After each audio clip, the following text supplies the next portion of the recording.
It's Ivy Slater, and you're listening to Her Success Story podcast, a show where gutsy businesswomen share their success journey. Hi, this is Ivy Slater. Welcome to today's episode of Her Success Story.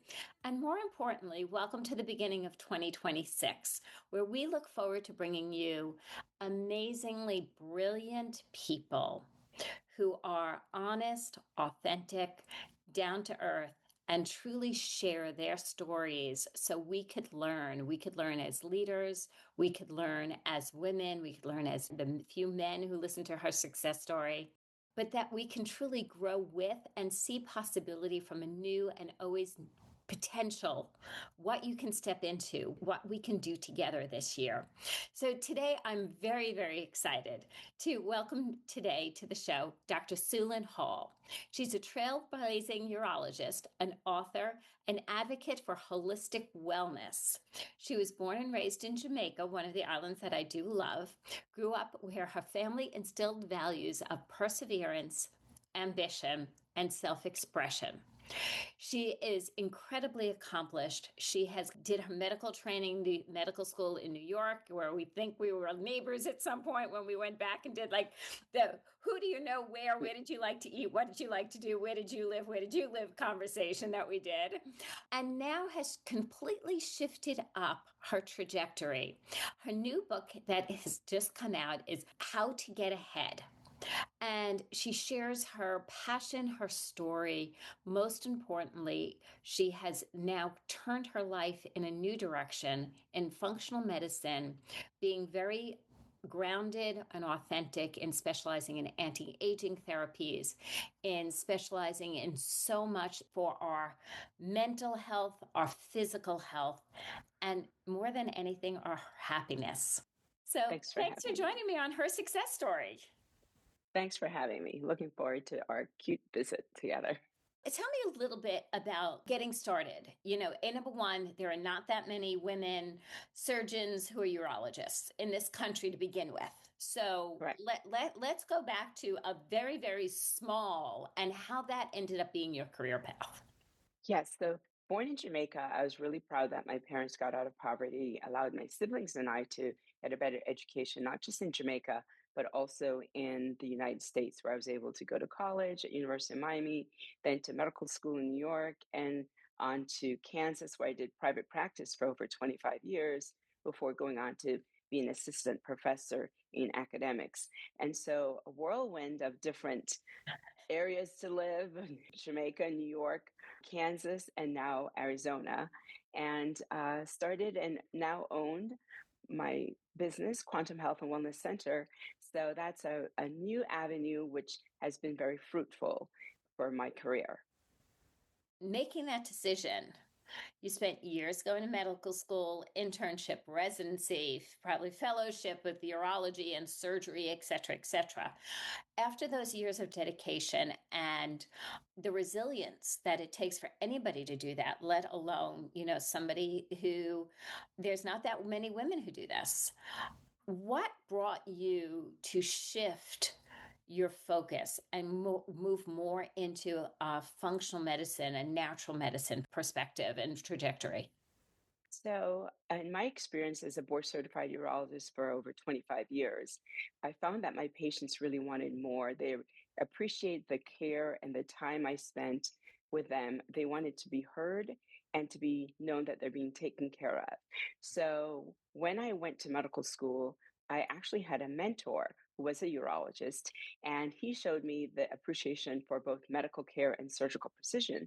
So I went to my dean, who dissuaded me from going to a male-centric field and stated, at that time, there was only one of 50 women in urology.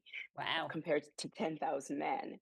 And he's like, oh, that's a white male-dominated field. Maybe you're a Black female, you could consider a different field.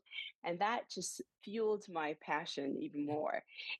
I am so with you. Somebody says something like that to me. They're like, okay, you're going to see, like, I'm not going to let that. We're going to break some molds here. Exactly. And that challenge was even more. So I found a female urologist who was a great mentor who recommended, follow your passion. But when three of my friends died from colon cancer before age 45, I realized we weren't doing enough. Even in urology, I treat prostate cancer, kidney cancers, but we weren't doing enough to do preventative health. And so I realized that people really wanted to search more for the natural options for them to prevent diseases from happening instead of waiting for us to treat our diseases like cancers. How can we not get cancer? So I went and got onto doing more of an educational on preventive health and functional medicine and preventive health and anti-aging, and then owned and founded Quantum Health and Wellness Center 10 years ago, where I actually had two massage therapists, a personal trainer, nutritionist, psychologist, and float therapy to help reduce cortisol and reduce stress for patients, as well as managing their hormone levels, because hormones are so important for our mental, physical well-being. And And I so, don't think enough is taught. I mean, there's a yes, lot of, oh, yeah, your hormones. And right, I will say it's talked about more today than it ever was, but yes, it's still, we know so little yes. of truly that hormone therapy or hormones really don't come into conversations for women until you go through menopause. And I don't know how true that is. And really, we should be evaluating that before we reach menopause to allow menopause to be a better transition for us women, right? Men going through andropause, which is also a true term, they also develop things that they don't even realize is related to their hormonal imbalance, such as fatigue, poor sleep. Of course, that they know when they have a low libido, because then they're really interested in fixing that.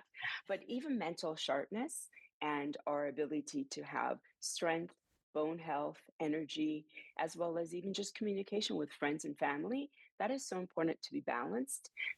For instance, thyroid. Our thyroids control our heart rate and blood pressure.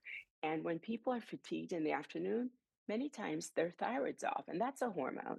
And people don't realize that regulating that hormone, as well as say cortisol, which is the stress hormone, we're all learning a little bit more about that, about how yoga, meditation, prayer, as well as float therapy, which I used to have, and massage create such an important balance for cortisol to reduce stress, which then mitigates the harmful effect of stress on heart disease, our immune system, or mental clarity, and our neurological health as well. So, hormonal value is not just looking good, getting muscular, but even for our vaginal health as women or our sexual health as women and men, learning about our anatomy, learning about what is deficient in our hormones is very essential to our feeling of well being. So let me ask you this. You opened your center 10 years ago, Yes. but you went from working in hospitals with patients with structures to Yes. then opening your own business, which had to be a completely different Totally. mindset. Talk about adding some stress to your life. Yes. So I had to learn to reduce my stress as well because I'm working as a full time urologist, which was taxing its own light. And then Right. also opening a business where I learned a lot about people not showing up for work and then having to manage management aspect of business, and then also being the caring physician to spend time. And I found that patients really wanted more time. They want to be Yeah. heard, they want to be taken care of. And so I spend an hour, 45 minutes to an hour with each patient in my current practice, my urology practice, 10 minutes in and out. That's all you, Made me, unfortunately, in yes, medicine unfortunately. today. It Yes, is tragic in being a patient when you really only see your doctor for a blip. yes, 10, 15 minutes. That's not enough to really get out what your symptoms are, figure out what those symptoms are, and managing those on a whole. Because when we only find 5 minutes and you just get a medication, that just covers the symptoms. That doesn't really get to the core of what may be going on that could be fixed preventatively. I like to ask this question. Yes. Now that you are a CEO of a company, Yeah. and again, not just a doctor, though you're a hell of a doctor, as well as Yes. so much more, what has surprised you in this journey, in all the transformations that you have done? I'm surprised that first in Quantum Health and Wellness Center, which I still had in urology, I still spent time with my patients, but it was limited. I had to have them coming back and get more questions answered. At Quantum, I have more time to spend to figure out their cause of their issues and be able to manage them more efficiently. In academics, I was very surprised that I didn't love academics more. I'm so into teaching residents and so forth, but their drive for working hard is a little different from when I trained in New York currently. So I don't want to be negative in any way. I'll jump in.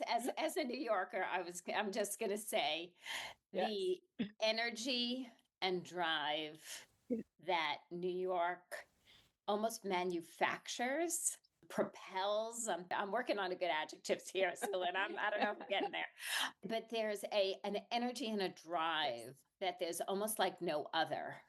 I agree. And so the residents were just not as driven as you said. And the work ethic was a little bit different that I'm not used to that being such a crazy hard worker.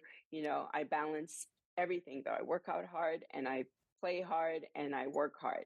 So I really expect more of that from others. And that was hard for me to accept. So that was the surprise in academics. Now, the surprise in my Quantum Health and Wellness Center is how much patients enjoyed that I cared enough to find out about their lives, their family lives. They want to be heard. They want to feel like they're cared for. And I was surprised how important that is for so many people that's why the practice of concierge medicine has gotten such a big boost now. And people are paying extra for that, but it really should be not really extra. Should It be the shouldn't be norm. extra. It should be that, The norm. the as you say, the norm of when you sit down with a medical professional, that you are their focus during that time, Yes. and that it's not that you're on a timer waiting to go off because the business side of it is propelling how many people, how many minutes, Yes. how much production. Yes. The corporation side is just not helping the medical side to be what they went for originally in medicine, to care. Because even the word pathological empathy, which I think is a lawyer word, and I have good lawyer friends. I was going to say that is a conundrum of a word. Yes. That word Yeah, shouldn't be in the English language. I agree. Because they said I spent too much time with my patients. I was seeing patients enough fast. And I was too empathetic. I cared too much. That should never be a sentence at all. But That in not in the medical medicine, field, you nope, should be cared for by your medical professionals. exactly. You want to have that trust in your doctor. Yes, And in yes. order to have that trust, there has to be a real relationship. Ship. You have to know one another. Yes. And that takes time Yeah, to have comfort, especially in the field of urology, for instance. We're examining the most intimate parts of patients' bodies, right? Their private areas. So you have to gain trust. You have to make them comfortable. And that's not just, oh, let's pull your pants down, let's examine you. You have to make them feel comfortable at first before you even engage in that segment, which is usually a big need, an urgent necessity, usually, especially kidney stones, which severe pain, so they don't have a choice.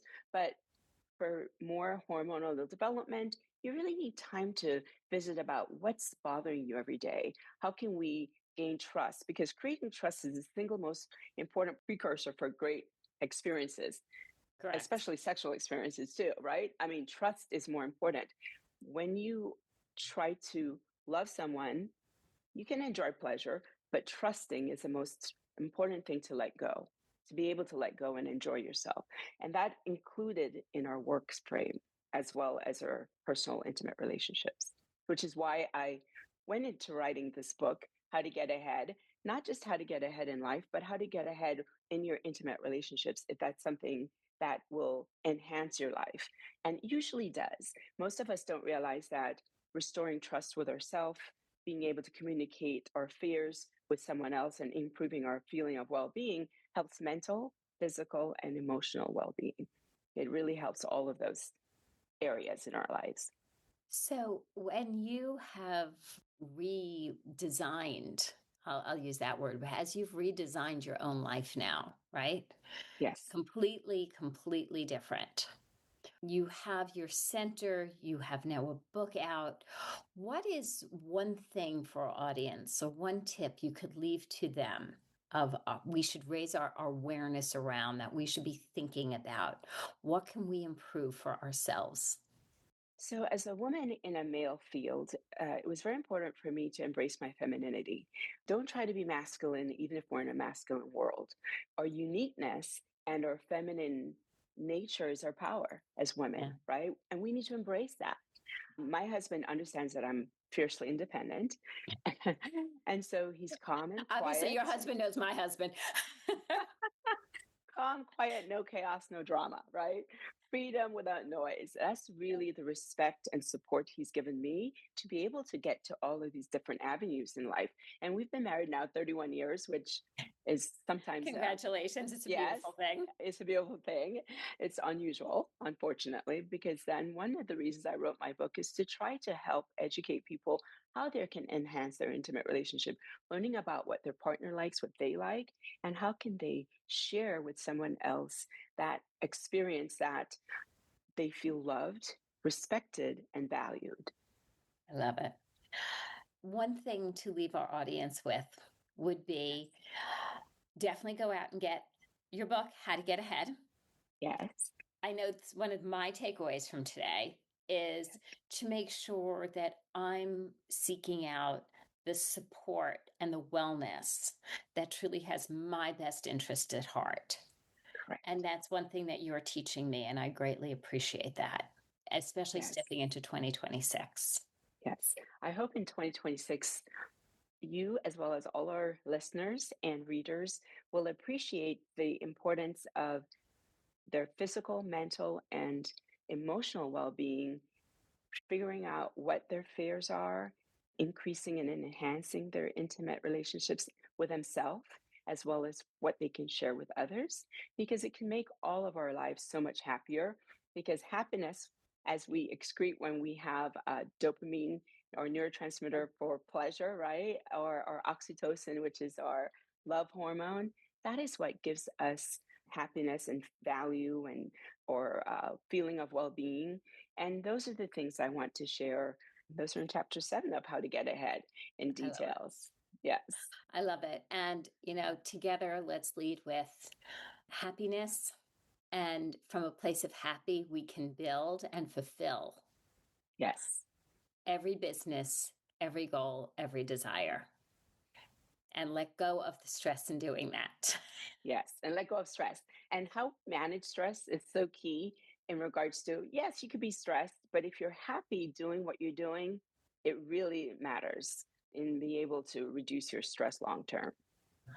I love that. Suelyn, thank you for joining me here today on Her Success Story. I really appreciate you helping me kick off this year into a dynamic year of fabulous interviews just like today and leaders who make a difference in our lives. Thank you for having me. I appreciate you. And listeners, my sign off hasn't changed this year. So listen up. This is the point of the show that we say, take a deep breath. Please do this several times a day. Give yourself that gift. And think about what is the one takeaway from the conversation with Suelyn and I? What was the most key pivotal piece that you took away? Jot that down somewhere. Again, I don't care if it's pen and paper, if it's your phone or a note on your computer, but jot it down and then make a decision. What is the one action you can take for yourself, your career, your business, your life based on this takeaway? You show up with us every week and you take one thing away and you take one action. This is going to be a dynamic year. So I wish you all the best. Thank you for joining us. If you enjoyed this episode, subscribe and most importantly, pass it forward to your friends and family who will enjoy it as well. See you next time on Her Success Story.